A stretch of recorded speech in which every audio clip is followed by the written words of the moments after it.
Hearty shalom to you, Jeffrey Seif here. Super duper glad that you're out there. Together, we are in Acts chapter 27. If you've been going with me on the journey, I want to look in this particular go around, beginning in 38 and make my way to the end of the chapter. Paul is on a journey, and forgive me for sniffling a little bit. It's I just took some of that stuff to loosen up the mucus in the nostrils, and I got a big nose, so a lot of mucus up there. So you might recall Paul's on a journey. He has appealed to go to Rome, and the journey's been very precarious. And I noted recently, while going through Acts here, that life it gets precarious sometimes. Sometimes people come to faith, and the Reverend promises them it's going to be an easy journey, but really not so. There's challenges, and they're managing the situation. Paul has, as they're out there on the seas and the boat is taking a beating, Paul has a prophetic word that they're going to make it safely through, and that encourages them some. But it's a bare knuckle experience. You're just holding on for your life. And they're managing it in verse 38. When they had eaten enough, they began to lighten the ship, throwing the wheat into the sea. They're going to throw other things into the sea as well. I'm not a sailor. I live on land. I almost drowned in the Mediterranean, so I know how precarious these waters can be, and it gives me even more of an aversion for the sea. But they're professionals here, and if you're, they're on a ship, and they carry food staples and other goods to take care of themselves, plus to sell at different places. But they're just getting rid of everything they can. It's hard enough for that boat to stay afloat, and it's just about to break apart. We're told in 39, daylight came, and they didn't recognize the land, but noticed a bay, and then they want to make they're going to ground the boat. They did. I get it. After being tossed around so much at sea, they're loosening stuff, they're getting rid of stuff, and they're going to make a beeline to get to the shore. I don't want to go through all the particulars of it, but they're going to wreck the boat entirely in the process of so doing. The boat is ground ashore. It really is beaten to pieces. It's not going to be salvaged, so it in effect is the end of the journey. We're told in verse 41, the bow struck fast and remained immovable, and the stern began to break up by the pounding of the waves. So it was over. Well, there's not only food product, well, not so much anymore on the boat, and merchandise. There were soldiers on the boat. Paul was there with a centurion, and there were prisoners on the boat. And the plan of the soldiers, the centurion being but one, was to kill the prisoners so that none of them would escape by swimming away.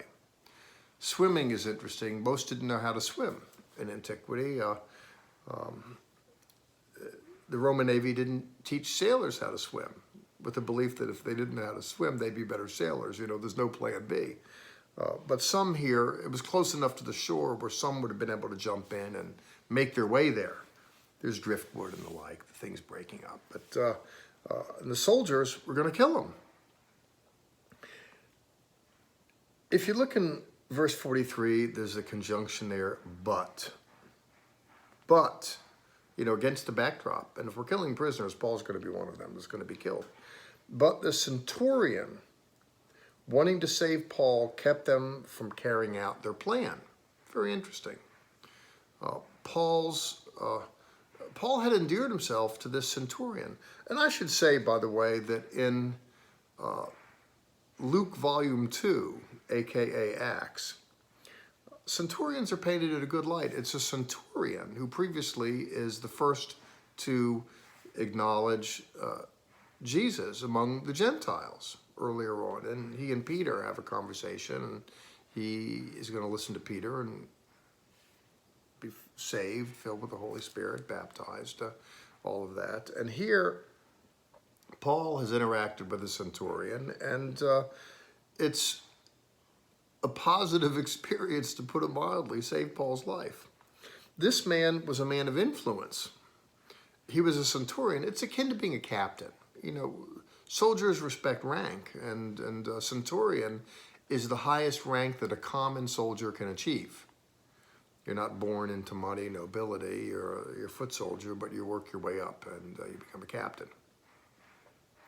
And he here says, no, wait, no, guys, we're not going to do this.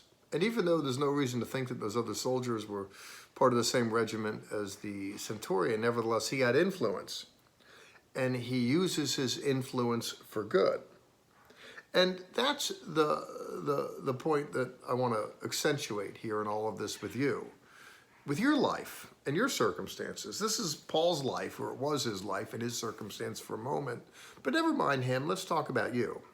And never mind Paul, let's talk about the centurion. Let's talk about using influence for positive purposes in a way that contributes to the advancement of the kingdom's purposes. Certainly keeping Paul alive was advancing kingdom's purposes. And here the centurion just uses his influence.